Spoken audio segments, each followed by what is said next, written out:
అందరికీ నమస్కారం. అందరికీ నమస్కారం. ఇక్కడ ఉన్న పెద్దలందరికీ పాదాభివందనాలు. అంత పిల్లలే ఇక్కడ. మీరు తప్ప. ఓకే. సో నాకు ఈ ఈ సైన్స్ ఇంత పెద్దగా తెలియదు. నేను ధ్యానం చేస్తాను, అది నాకు ఉపయోగపడింది, అది మీకు చెప్పాలి. ఇంతే నా కాన్సెప్ట్, పెద్దగా ఏం లేదు. సో కొద్దిగా లైట్ హైట్ అడ్జస్ట్ చేసుకో, ఎందుకంటే 6 అడుగులు ఉన్నాం కదా. మీరు ఎప్పుడు ధ్యానం మొదలు పెట్టారు? ఎలా? క్వశ్చన్లు అడుగుతున్నా. చెప్తాను సార్. మెల్లగా ఫస్ట్ 2 జోకులు ఇద్దాం సార్. మనం సో కొద్దిగా హైట్ అడ్జస్ట్ చేయమని చెప్తాను, ఎందుకంటే 6 అడుగులు ఉన్నాం కదా. అంటే నా ఆత్మ 6 అడుగులు 7 అడుగులు కూడా ఉంటుంది, ఒకసారి 7 అడుగులు 8 కూడా అవుతుంది, ఎముకలు పొట్టిగా ఉంటాయి అంతే. ఓకే. నా పేరు doctor Hariprasad, paediatric surgeon.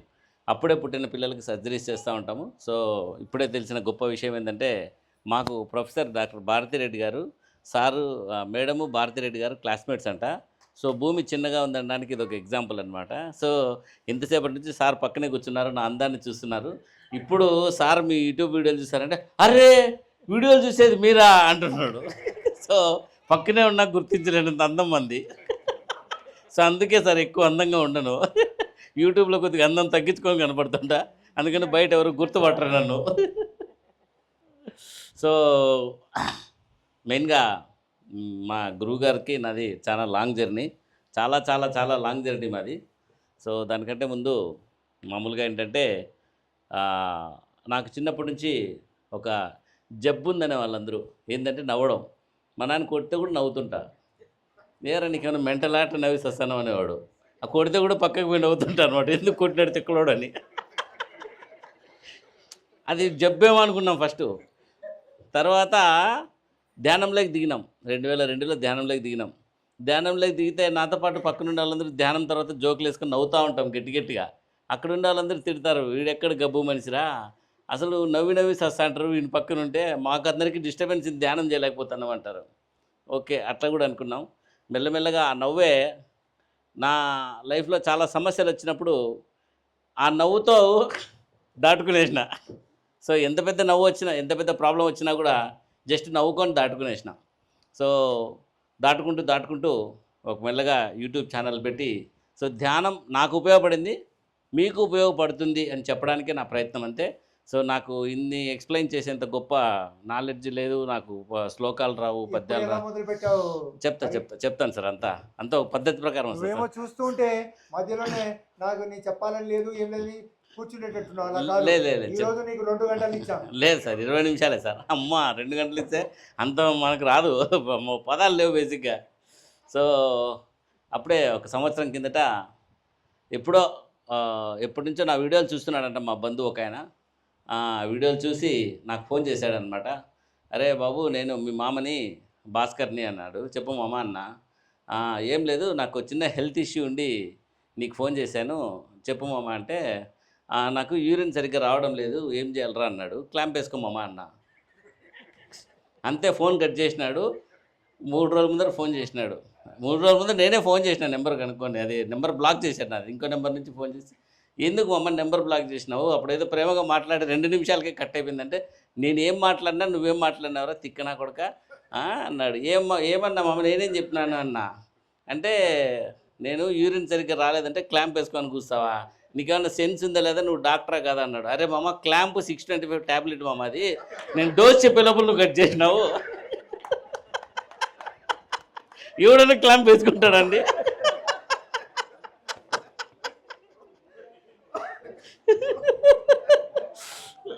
So నవ్వు 4 విధాల చేటు అంటారు.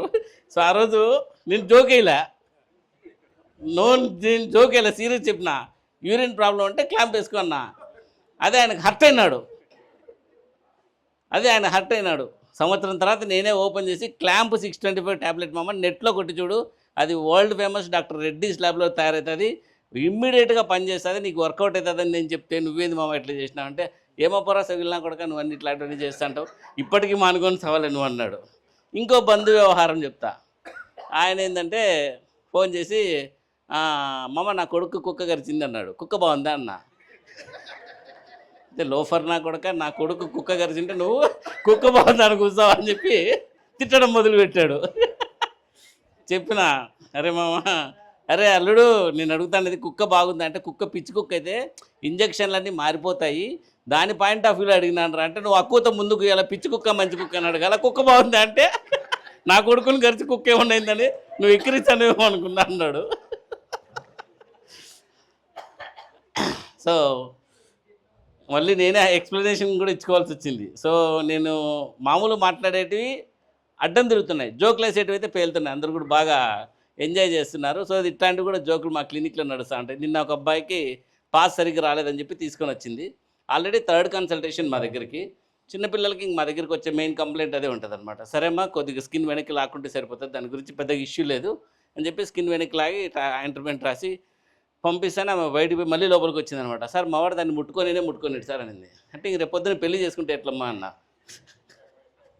రేపొద్దున పెళ్లి అంటే నేను ఆమె సీరియస్గా తిట్టేసి వెళ్ళిపోయింది. చత్ నువ్వు డాక్టర్ కదా, అన్ని తావలే కూతురని కూర్చొని నువ్వు ఎక్కడ మంచివి అని చెప్పి నా టోకెన్ నాకు నీ మందులు వద్దని మొగాన్ని చీటి కొట్టి వెళ్ళిపోయింది. సో జోక్ రాంగ్ కాన్సెప్షన్లోకి వెళ్ళింది. అక్కడ జోకును రిసీవ్ చేసుకునే mind set, happy mind set కూడా ఉండదు. కొన్నిసార్లు జబ్బులు ఎక్కువ ఉన్నప్పుడు పేషెంట్లు నెగిటివ్గా కూడా ఉంటారు. అట్లా అన్నమాట పరిస్థితి. సో మా క్లినిక్లో పేషెంట్లు వస్తారు. వచ్చిన ప్రతి పేషెంట్కి ఫస్ట్ క్లియర్గా హిస్టరీ తీసుకుంటాం, డయాగ్నోసిస్ చూసుకుంటాం, ట్రీట్మెంట్ అంతా అయిపోయే లోపల పేషెంట్కి ఏదో ఒక భరోసాతో జోక్ వేసి పంపిస్తాం. ఖచ్చితంగా జోక్ వేసి నవ్వించి పంపిస్తూ ఉంటాం. మా సాయి అని చెప్పి పిరమిడ్ ఛానల్లోనే ఫోటోగ్రాఫర్ అనమాట. వాడు నా దగ్గర పని చేసినాడు శిష్యుడు. ఈరోజు ఉంటాడేమో అనుకున్నా, లేడు ఇక్కడ. సో వాడు కూడా నవ్వేవాడు, బాగా హ్యాపీగా నవ్వేవాడు. అన్న నీతో ఉంటే కొద్దిగా బాగా నవ్వచ్చు అన్న అని. అంటే మీరు నవ్వడం వల్ల సో నవ్వు అనేది చాలా చాలా చాలా చాలా చాలా చాలా రిజల్ట్స్ అన్నీ ఇచ్చుకుంటూ వచ్చింది. సో నేను ఏదో సింపుల్గా నవ్వుతున్నానులే అనుకున్నా. సో నవ్వాలంటే, పరిస్థితులను దాటి నవ్వాలంటే ధైర్యం ఉండాలి. పరిస్థితులను దాటి నవ్వాలంటే అంత ఆత్మ చైతన్యం ఉండాలి.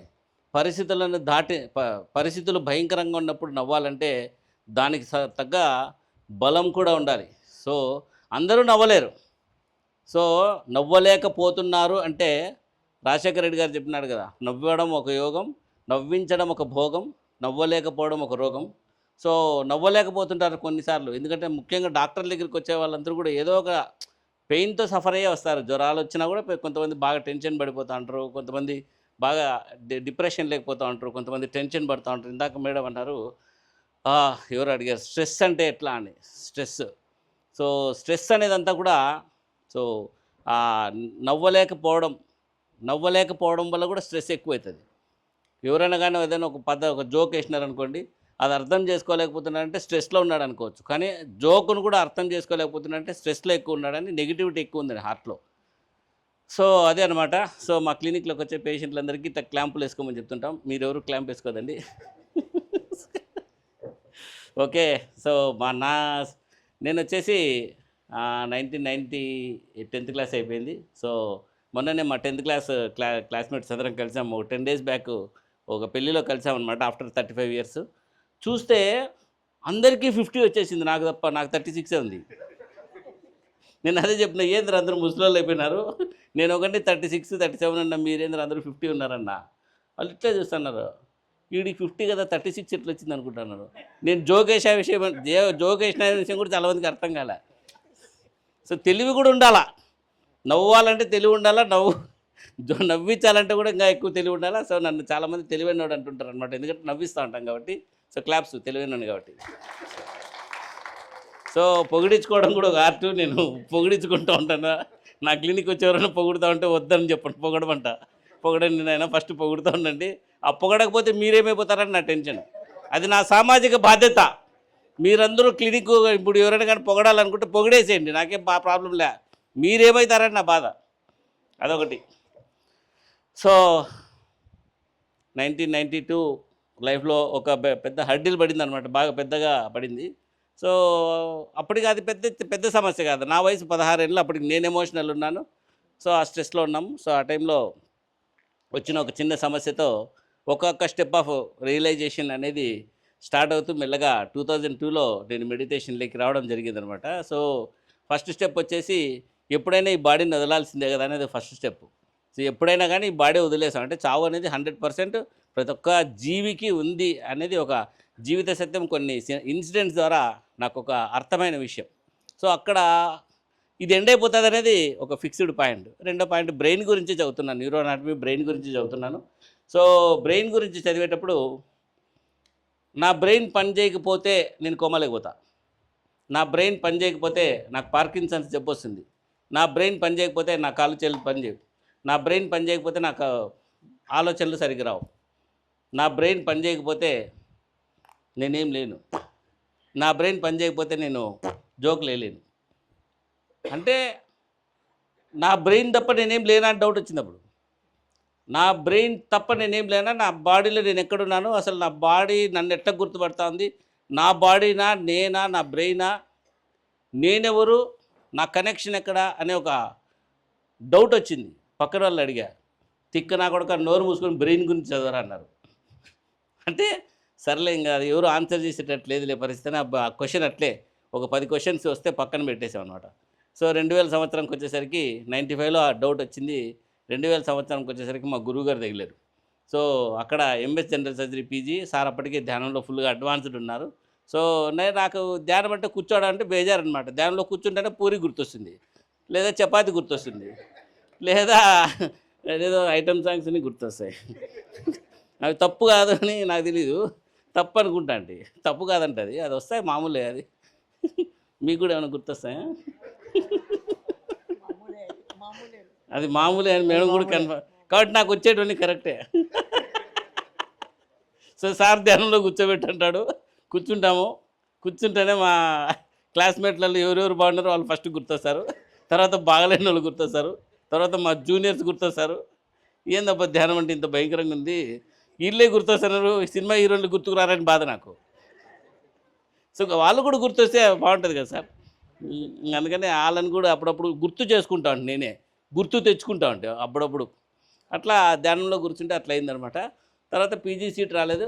సో పీజీ సీట్ రాకపోయేసరికి ఈగో హర్ట్ అయింది బాగా. ఏందబ్బా నాకు పీజీ సీట్ రాలేదనుకున్నా, చదవలేదాడ, అది ఎవడికి తెలీదు, అందరికీ తెలుసు, నాకు తప్ప.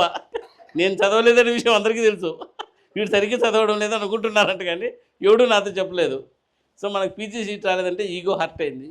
ఆ ఈగో హర్ట్ అయినప్పుడు రకరకాల ఫార్ములాస్, రకరకాల డౌట్స్, రకరకాల విషయాల మధ్యలో నేను మెల్లమెల్లగా రామచంద్ర మిషన్ సైడ్ వెళ్ళి మెడిటేషన్ అనేది స్టార్ట్ చేశాం. సో రామచంద్ర మిషన్లోకి వెళ్తూనే ఒక డీప్ కనెక్టివిటీ వచ్చింది. మెడిటేషన్లో ఏదో డీప్ ధ్యాన స్థితి అనేది ఒకటి కనెక్ట్ అయింది.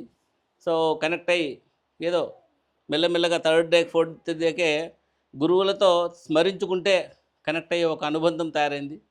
స్మరించుకుంటే చాలు వచ్చేస్తున్నారు వాళ్ళు, కనెక్షన్ వచ్చేస్తుంది. వాళ్ళు ఎక్కడో చెన్నైలో ఉంటాడు ఆయన గురువుగారు, నేను తిరుపతిలో ఉంటాను, స్మరించుకుంటే కనెక్షన్ వస్తూ ఉంది. How this possible? నేను బేసిక్గా డౌట్ల మనిషిని, అన్ని అనుమానాలు, ప్రశ్నలు ఎక్కువ అనమాట.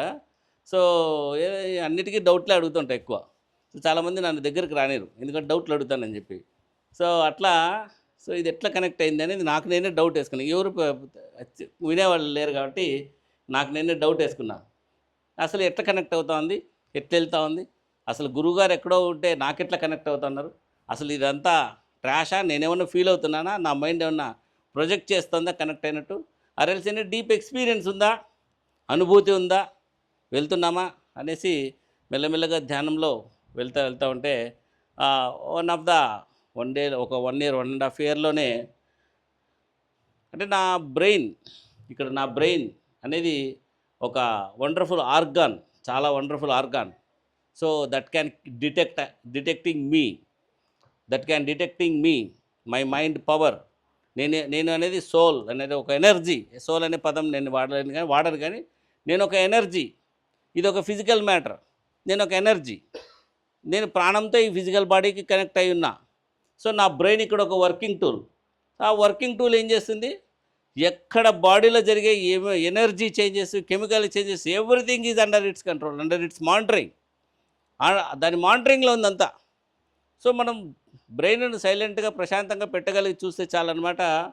సో మన లోపల జరిగే energy changes, chemical changes also that detects. ఎందుకంటే బాడీలో ప్రతి సెల్ని అది మానిటర్ చేయాలి. ఇక్కడ జరిగే ఏటీపీ చేంజెస్, ఇక్కడ జరిగే వాస్కులర్ స్పాజమ్స్, ఇక్కడ జరిగే మజిల్ మూమెంట్స్, బోన్ దగ్గర జరిగే చిన్న పెయిన్, చిన్న పిన్ ప్రిక్ను కూడా బ్రెయిన్ కంటిన్యూస్గా మానిటరింగ్లో పెట్టుంటుంది. 100% మానిటరింగ్లో పెట్టుంటుంది. ఆ ఆ మానిటరింగ్లో పెట్టినప్పుడు ఏమవుతుంది, మనం కళ్ళు మూసుకుంటే నేను ఇన్ఫర్మేషన్ ఇస్తుంది అది ఫస్ట్ అంతే.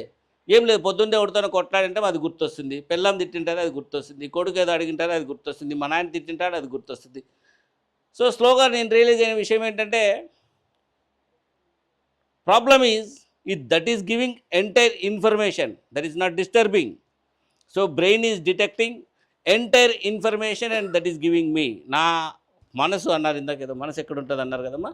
మనసు is energy part, soul is the stable part, mind is మనసు అంటే దాన్ని మైండ్ పవర్ అనొచ్చు. So mind is vibrating part. ఆ వైబ్రేటింగ్ పార్ట్లో వచ్చే చేంజెస్ అన్నింటినీ ఈ బ్రెయిన్ పికప్ చేస్తూనే ఉంటుంది. ఆ బ్రెయిన్ పికప్ చేసే పాయింట్లన్నీ కూడా మనకు మన కాన్షియస్నెస్లోకి ప్రొజెక్షన్ ఇస్తుంటుంది, థాట్స్ రూపంలోను, ఎమోషన్స్ రూపంలోను, ఫీలింగ్స్ రూపంలోను. That we feel it, that we feel emotions, that we feel energy changes. ఏదైనా ఇప్పుడు పొద్దున ఇక్కడికి వచ్చాను, చాలా అద్భుతంగా అనిపించింది వైబ్రేషన్, చాలా అద్భుతమైన వైబ్రేషన్ ఇక్కడ. వావ్ వండర్ఫుల్ అనుకున్నా, పొద్దున అడుగు పెట్టేటప్పుడే అనుకున్నాను వావ్ దీని కింద వచ్చి కూర్చుంటే ఆ ఎనర్జీ చేంజెస్ ఉన్నాయి ఇక్కడ, ఆ ఎనర్జీ చేంజెస్ ఉన్నాయి. మధ్య మధ్యలో మీరు గమనిస్తున్నారు లేదు, నేను మా గురువు గారిని కనెక్ట్ చేసుకొని వర్క్ చేయడానికి ట్రై చేస్తున్నా. That is changing the energy pattern, so చాలాసార్లు సర్జరీ చేసేటప్పుడు, లేదా ఏదైనా ఒక ఇష్యూ వచ్చినప్పుడు, లేదా లైఫ్లో ఒక పెద్ద ప్రాబ్లం ఫేస్ చేసినప్పుడు ఐ విల్ బీ ఎమోషనల్, చాలా ఎమోషన్ అయిపోతుంటాను, స్ట్రెస్కు లోనవుతూ ఉంటాను. ఆ టైంలో జస్ట్ మెడిటేషన్ చేస్తే 20-25 మినిట్స్లోనే టక్కన అది ఒక రిలీఫ్ లాగా వచ్చేసి immediately I'm feeling peaceful, I'm feeling connected, I'm feeling ఎన్లైట్ and energetic. So రోజుకు 2 గంటలు నిద్రపోయేవాడిని అంతే. నేను 17 ఏళ్ళు రోజుకు 2 గంటలు నిద్రపోయాను, అవసరం లేదు నాకు అనిపించేది. వర్క్ చేస్తూనే ఉన్న day and night, physical work అంటే మామూలు పని ఉండదండి. 24 అవర్స్లో 10 సర్జరీస్ చేసిన రోజులు చాలా ఉన్నాయి. 50 OP, 10 surgeries. At the same time OPs, videos. అబ్బా టీవీ అని ఒక ఛానల్ని తీసుకొని వచ్చిన మీ అందరి కోసం క్లాప్స్. ప్లస్ ఈ మధ్య పిల్లలకందరికీ తీసుకుపోయి బాగా భయంకరంగా చెప్తున్నా. సో బాగా చెప్తున్నా పిల్లలకందరికీ కూడా, అరే బాబు చాలా ఉందిరా మనలో. సో మెడిటేషన్ చేస్తూ వెళ్ళే కొద్దీ నాలో ఉన్న సంక్లిష్టతలు తొలగిపోవడం మొదలైంది. కాంప్లెక్సిటీస్, ఇన్నర్ ఎనర్జీలో ఉన్న కాంప్లెక్సిటీస్ తొలగిపోయి కొద్దీ నా మైండ్ చాలా ఫాస్ట్గా వర్క్ చేయడం మొదలు పెడుతోంది. నా బ్రెయిన్ స్పీడ్ వేరే లెవెల్లో, మైండ్ పవర్ వేరే, బ్రెయిన్ వేరే, రెండు వేరే చెప్తున్నా. సో రెండు వేరే లెవెల్లో వర్క్ చేస్తూ ఆ సింక్ వేరే ఉంది, ఆ లెవెల్ వేరే ఉంది. ఇందాక పేషెంట్కి వెంటిలేటర్ మీద పోయిన పేషెంట్ కార్డియాక్ అరెస్ట్ వచ్చింది. సార్ తడుతున్నాడు కానీ కార్డియాక్ అరెస్ట్ వచ్చిన పేషెంట్ ఎట్లా రివైవ్ చేయాలో టక్ ఫోన్ చేసి చెప్పేసి వచ్చి మళ్ళీ కూర్చుంటున్నా. I'm working on Anantapur also. At the same time పొద్దున్న ఎవడికో పేమెంట్ ప్రాబ్లం వచ్చింది, వాడు పేమెంట్ కట్టనంటున్నాడు, పంపించేయండి ఫస్ట్. వాడు ఆడ గొడవ చేస్తాడు, వద్దు నేను ఉంటే మేనేజ్ చేస్తాను, నేను లేని పంపించేసేయండి. వర్కింగ్. సో బ్రెయిన్ వేరే లెవెల్లో వర్క్ చేస్తుంది, మైండ్ వేరే లెవెల్లో వర్క్ చేస్తుంది. సో మెడిటేషన్తో ఇన్ని బెనిఫిట్స్ ఉన్నాయా? ముఖ్యంగా హార్ట్ఫుల్నెస్ మెడిటేషన్ ట్రైనర్ కూడా నేను. సో చాలామందికి మెడిటేషన్ క్లాసెస్ ఇచ్చినప్పుడు ఇన్స్టెంట్గా 10-15 మినిట్స్లో రిలాక్స్ అయిపోతున్నారు. How this is possible? మళ్ళీ దానికో రీసెర్చ్. నా బాడీలో ఏ చక్రం వాళ్ళకి కనెక్ట్ అవుతుంది, నా బాడీలో, నా సిస్టంలో, నా బాడీనా, నా ఎనర్జీనా, నేనా, నా సోల ఏది కనెక్ట్ అవుతుంది, ఇమ్మీడియట్గా వాళ్ళు ఎట్లా రిలాక్స్ కాగలుగుతున్నారు, ఏ లెవెల్లో వర్క్ జరుగుతుంది, దాని మీద రీసెర్చ్ చేస్తూనే ఉన్నా. So day and night 3-4 sittings, 3-4 మెంబర్స్ని కూర్చోబెట్టి సిట్టింగ్స్ ఇస్తుంటా. మళ్ళీ అడిషనల్ పార్టీది ఒకటి, ఓ పక్క సర్జరీస్ ఉంటాయి, ఇంకో పక్క పేషెంట్లను చూస్తూ ఉంటా. నో టైర్డ్నెస్, బాడీలో టైర్డ్నెస్ రాదు అసలు. నిన్న కూడా వేరే ఆయన ఫోన్ చేసినాడు, ఏ సార్ ఊర్లు తిరిగిస్తాను, మొన్న చూస్తే విజయవాడ అంటావు, నిన్న చూస్తే వైజాగ్ అంటావు, మొన్న చూస్తే కడప అంటావు, నిన్న చూస్తే పెళ్లిలో పోయి డ్యాన్స్ చేస్తున్నావు, వాళ్ళు ఎవరు ఆడవాళ్ళని పట్టుకొని గిచ్చుతాను. అది నా ప్రాబ్లం అని చెప్పిన, నా పిల్లానికి నాకు ప్రాబ్లం, మధ్యలో నీకేం సమస్య అని చెప్పిన. నీకెందుకు అంత ఫీలింగ్ అని, నువ్వు కావాలంటే ఆ స్టేజ్ పైకి ఎక్కువ వాళ్ళు నీతో కూడా ఆడతారని చెప్పిన. ఎట్లా సరే ఇదంతా అని. సో మెడిటేషన్తో ఆ ఎనర్జీస్ చేంజెస్, ఆ స్టెప్ అవన్నీ చూస్తున్నాను అనమాట. మధ్యలో గురువు గారు 2016లో కనెక్ట్ అన్నారు, మళ్ళీ అప్పుడు మిస్ అయింది, మేము మళ్ళీ కనెక్ట్ అయినాం. కనెక్ట్ అయ్యేసరికి సార్ ఎక్కడో ఉన్నాడు. సారు అసలు ఎంత అందంగా తయారైన సార్ అంటే నాకంటే అందంగా లేడు, అది పాయింట్ మీకు. మళ్ళీ మీరు నాకంటే అందంగా ఉన్నారనుకున్నారు, నాకంటే అందంగా లేరు కదా మేడం. నాకంటే అందంగా ఉన్నారు లేరు, కూర్చోండి సార్. మీరు లేచేప్పుడు నాకంటే పొడుగుంటారు. అట్లా చెప్పకూడదు మేడం, పోటీ అనేది ఒకటి ఉంటుంది, భౌతిక ప్రపంచంలో పోటీ ఉంటుంది మేడం. 100%. నేను తెలుపు అందమని చూపిస్తుంటే మీరు నలుపు కూడా అందమని చూపిస్తున్నారు. నన్ను ఇట్లా పడేసినారు సార్ మీరు. ఇక్కడ చూసారా టాక్టిక్ అనేది మన లైఫ్లో స్మార్ట్గా ఉండాలనేది హరికుమార్ సార్ చూసి నేర్చుకోవాలా. ఇక్కడ నేను అందగాన్ని కాదు, నేను అందగాన్ని అని చెప్పకుండా నేను తెలుపులో అందము, నేను ఆయన నలుపులో అందం అని ఎంత చక్కగా నన్ను చౌదెప్ప కొట్టినారు సార్. అంటే నేను నల్లగుండా అంటున్నారు సార్. నా చర్మం నలుపు సార్, నా ఆత్మ తెలుపు, తెల్లగా ఉంటుంది అసలు. వాషింగ్ పౌడర్లో వేసి ఉతికిరేసినట్టు నాది. సో అట్లా మెడిటేషన్ డైలీ 2 hours చేస్తా. మెడిటేషన్ చేసే కొద్దీ instant relaxation, instant enlightenment, instant ఒక విజ్డమ్ కూడా నాకు తెలియకుండానే ఓపెన్ అయిపోతుంది. ఈ మధ్య నేను కొత్తగా ఫీల్ అవుతున్న విషయం ఏంటంటే నేను ఎనర్జీ, నా ఎనర్జీ పార్ట్ వేరే, నా ఎనర్జీ పార్ట్ సపరేటు. అది బ్రెయిన్ డిటెక్ట్ చేస్తుంది. What is the power of brain? It is not only sensing physical things, it is sensing energy also. ఆ ఎనర్జీలో వచ్చే చేంజెస్ అన్నీ తగ్గే కొద్దీ, మారే కొద్దీ, that pattern of work, brain pattern also changing in ECG. That's what studied in USA. Some యూనివర్సిటీలో studies కూడా చేశారు. సో వాళ్ళు ఏమంటున్నారు, ఆల్ఫా తీటా గామా అని అట్లా ప్యాటర్న్ వచ్చేస్తుంది అంటున్నారు. How that pattern is happening? Because energy changes are happening within you. So బ్రహ్మాండ మండలం, పరబ్రహ్మాండ మండలం, లయావస్థ, ఆ స్థితిలోకి వెళ్ళే కొద్దీ అద్భుతమైన కామ్నెస్. ఇందాక మీరు అన్నారు మేడం, చాలా అద్భుతంగా చెప్పారు ఆ పాయింట్. కామ్నెస్ అనేది, calmness how that is happening? Not happening in brain is detecting only. The calmness is happening in energy within us. ఆ happening, that's expansion of soul. That is also one time I'm experienced. అట్లా ఒక అద్భుతాన్ని చూస్తున్నా. ఇది కదా ప్రజలకు కావాల్సింది. Personality problems ఇప్పుడున్న పిల్లలందరికీ. వై? బికాస్ పర్సనాలిటీ ఎందుకు ప్రాబ్లం వస్తుందంటే ప్రతి ఒక్కరికి స్వేచ్ఛ ఎక్కువైపోయింది, ఇన్ఫర్మేషన్ టెక్నాలజీ దగ్గర అయిపోయింది. ఇప్పుడు నేను సెల్ చూసుకుంటూ కూర్చున్నా, ఇదే సెల్తో నేను పేషెంట్ అని ట్రీట్ చేస్తున్నా. ఇదే సెల్ నా కొడుకు ఇస్తే రీల్స్ చూస్తాడు, ఇదే సెల్లో కామాంధుడికి ఇస్తే రేపు వీడియోలు చూస్తాడు. Problem is very very near to us. ముఖ్యంగా యూత్కు కంట్రోల్ లేదు. వాడికి పసిపిల్లోడు, వాడికి మెచ్యూరిటీ లేదు, సమాజం పట్ల బాధ్యత లేదు, వాడి దేహం పట్ల బాధ్యత లేదు, ధర్మం పట్ల బాధ్యత లేదు. Because lack of awareness. ఎందుకంటే మనమే చాలామంది మెడిటేషన్ ఫాలోగా, మా ఫాదర్ చనిపోయే వరకు మెడిటేషన్ వద్దని కూర్చున్నాడు.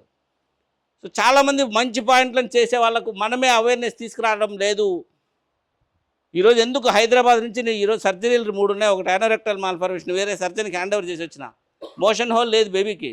వాడికి సర్జరీ నైట్ చూసినాను, పొద్దున్న చేయకపోతే చచ్చిపోతాడు వాడు.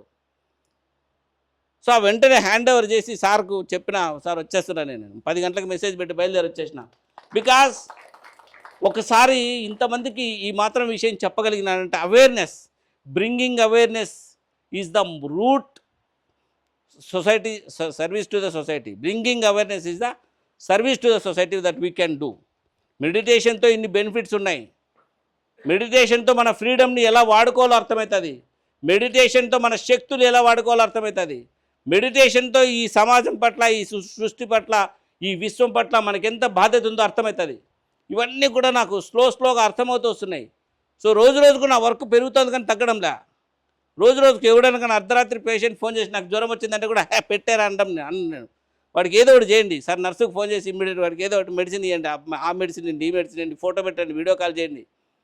బికాస్ వన్స్ ద డాక్టర్, ఎందుకు డాక్టర్లు అంత రెస్పాన్సిబుల్గా ఉంటారు ఒక హెల్త్ పట్ల అంటే, they know the consequences of disease.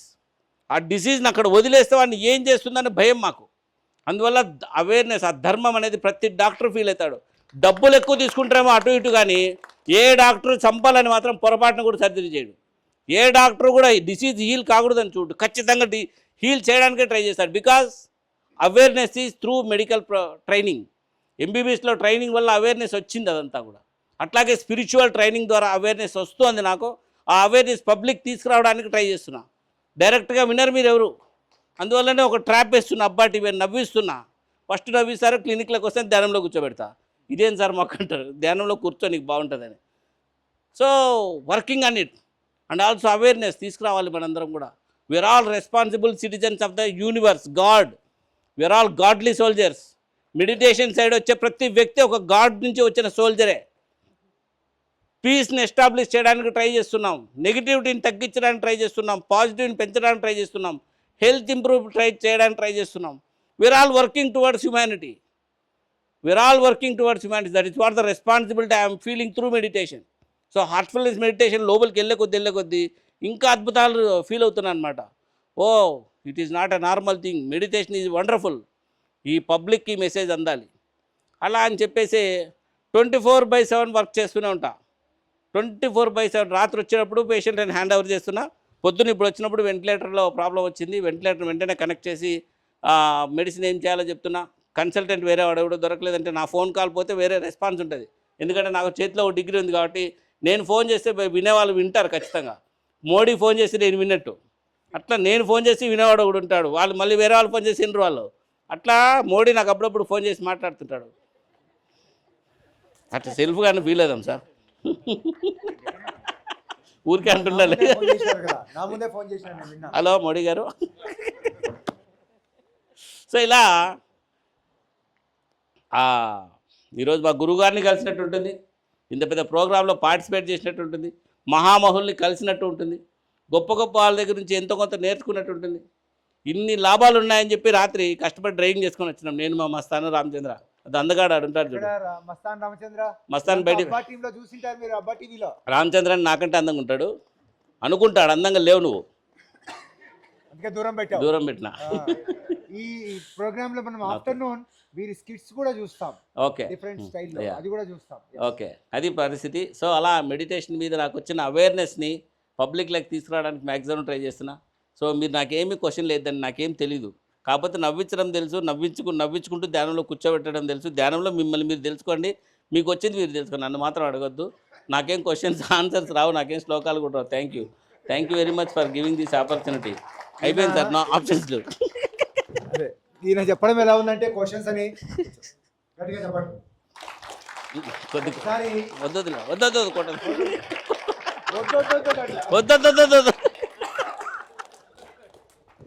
ఒకసారి ఐన్స్టీన్ ఆయన కార్లో పోతుంటే ఆయన డ్రైవర్ కూడా ఆయనలాగే ఉంటాడంట, కానీ పెద్దగా జుట్టు ఉండదు. నాకు నెలకు 10,000 ఇస్తావు, నేను ఇంత చేస్తుంటే కూడా ఊరికి గంటకు ₹1,00,000 తీసుకుంటావు అని అనుకుంటూ ఒకసారి అనేసాడట. అంటే సరే నెక్స్ట్ సమావేశం ఉంది కదా, అక్కడ ఊరికే E=mc² అని అనుకుంటున్నావు, నువ్వు మాట్లాడతావు అంటే, దాంట్లో ఏముంది, నేను మాట్లాడతా అన్నాడు. సరే ఆయనకు జుట్టు పెట్టాడు, స్టైల్ అంతా కూడా డ్రైవర్కు ఐన్స్టీన్ లుక్ పెట్టాడు. ఇతనేమో క్యాప్ పెట్టుకున్నాడు ఐన్స్టీన్. సరే డోర్ తెరిచాడు ఐన్స్టీన్, అందరికీ పరిచయం చేశాడు ఇతనే ఐన్స్టీన్ అని. ఇక స్టేజ్ మీదకి వచ్చాడు. ఎవరు? డ్రైవర్ ఐన్స్టీనా? డ్రైవర్ వచ్చి దడ్లాడిస్తున్నాడు. E=mc² గురించి ఎంత బ్యూటిఫుల్గా చెప్తున్నాడో. చివర్లో కూర్చొని ఉన్నాడు ఐన్స్టీన్, చప్పట్లు కొడుతున్నాడు. అబ్బా, నేను డ్రైవర్ కూడా అర్థమయ్యే లెవెల్లో నా సబ్జెక్ట్ చెప్పినానంటే నేనెంత గొప్పవాడిని అని. లోపల ఒక బ్యూటిఫుల్ అమ్మాయి లేచింది. మన హరిప్రసాద్ స్టేజ్ మీద ఉంటే చూడండి, నన్ను ఏం అడుగుతున్నాను కదా, ఆమె టఫ్ క్వశ్చన్ అడిగింది. ఎంత టఫ్ క్వశ్చన్ అడిగిందంటే ఐన్స్టీన్ కూడా ఆన్సర్ తెలియదండి.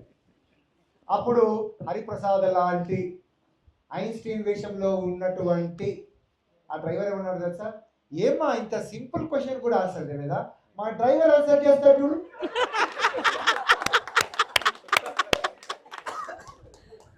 ఒకసారి నా దగ్గరికి ఒక అమ్మాయి వచ్చి, అమ్మ కూర్చోమ్మా అని మాట్లాడుతూ ఉంటే ఆమె ప్రతిసారి బయటికి చూస్తుంది, ఇట్లా చూస్తుంది. ఏమ్మా నేను ఏమి చేయనమ్మా, ఏమి చేయను, భయపడొద్దంటే మళ్ళీ అట్లా చూస్తుంది. చూస్తుంటే ఏమ్మా ఏమైంది, నేను మీ డాడీ అనుకో లేకపోతే మీ బ్రదర్ అనుకో అంటే, నేను మిమ్మల్ని చూసి భయపడ్డాను లేదండి, బయట మా ఆయన గంట సేపటి నుంచి నర్సుతో మాట్లాడుతున్నాడు, ఆయన గురించి అనుకుంటుంటే నాకు భయం వేస్తుంది అన్నాడు. మా వారు కూడా అట్లా అనుకుంటాడు సార్. అంతేనా? ఒకసారి ముగ్గురు భార్యాభార్యతులు ఏం చేశారంటే సన్యాసం తీసుకొని దారిలో వెళ్తుంటే ఇంత పెద్ద హల్వా మూట కనిపించిందట. అందరూ తిన్నా మిగిలిపోతే అందరూ అనుకున్నారట రాత్రి ఎవరికైతే మంచి కల వస్తుందో వారు హల్వా తినాలని. అయితే ఏం మంచి కళ, అంతే కదా, అన్నిటికంటే గొప్పది దేవుడు, పుణ్యము స్వర్గము ఇది కాబట్టి అందరూ ప్రిపేర్ అయి ఉన్నారు. కళ పడకపోయినా కూడా కళ మంచిదని చెప్పి గొప్పది చెప్పి ఉన్న హల్వా పొద్దున్నే తినేద్దామని అందరూ నిద్ర లేచిన తర్వాత మొదట మన దేశాన్ని ఏలారు కదా ఎవరు, బ్రిటిషర్సు అన్నట. నేను నిద్రలో నేను మా దేవుని దగ్గరికి పోయాను, హల్లెలూయా పాడాను, ఎంత బాగుందో ఎంత హాయిగా ఉందో అబ్బబ్బబ్బబ్బబ్బా అన్నట. చెప్పిన తర్వాత ఇక రెండో వాడు పాకిస్తానీ వాడు ఏం చెప్పాడో తెలుసా? అవును, నేను కూడా మా దేవుని దగ్గరికి పోయాను, మేము కూడా ప్రేయర్ చేశాము, మధ్యలో 3 వస్తే కింద స్వర్గం ఉన్నది, భారతీయుల స్వర్గం కింద ఉన్నది. అక్కడి నుంచి రంభ ఊర్వశి మెనకను పిలిపించుకొని ఎంత బ్యూటిఫుల్గా ఉన్నదోలే, ఎంత బాగా హ్యాపీగా గడిపామని చెప్పాడు. ఫస్ట్ వాడు ఏం చెప్పాడు? మా దేవునితో గడిపానంటే వీడు మీ దేవతల దగ్గర ఉన్న వాళ్ళని కూడా తీసుకుపోయాము అనేసి ఇలా చెప్పాడు. మరి తెలివైనటువంటి వాడు, తెలివైన వాడంటే ఇండియన్, తెలివైన వాడంటే ఇండియన్, తెలివైన వాడంటే హరిప్రసాద్ హరికుమార్ అనండి గట్టిగా చెప్పండి. కరెక్టే. ఏమన్నాడంటే అవును మీరు మంచి కళలు వచ్చాయి, చాలా చప్పట్లు కొట్టేసేసిన తర్వాత రాత్రి 2 గంటలకు మా దేవుడు ఆంజనేయ స్వామి కల్లో వచ్చాడు, గద పట్టుకొని రే ఆ మిగతా హల్వా తింటావా లేదా, లేకపోతే గదతో కొట్టమంటావా వెనక కొట్టమంటావా అన్నాడు. రాత్రి లేచి రాత్రి తినేసాను మిగతాది అన్నాడు. అంతే సార్. సో సమయానికి తగు మాటలు అన్నట్టుగా స్పిరిచువాలిటీలో ఎప్పటికీ ఏది సూటబుల్లో అప్పటికి ఆ టాకి తాను హట్టక వేరొకరిని హట్టింపక ఎస్కేప్ అవ్వవాడు ఇండియన్ సుమతి, హరికుమార్ సుమతి, హరిప్రసాద్ సుమతి, జీకే సుమతి, ధ్యాని సుమతి. ఇక్కడికి చెప్పండి. ధ్యాన వైద్య సుమతి వీరికి సత్కరించవలసిందిగా అమ్మగారి దగ్గరికి వస్తే మీరు లాస్ట్ టైం నేను వారి అవార్డు లాస్ట్ టైం ఇస్తానంటే రాలేకపోయాను సర్జరీస్ వల్ల. ఇప్పుడు అదే award doctor Abdul Kalam award on the stage ఇస్తున్నాం. జీకే అమ్మగారు చెప్పింది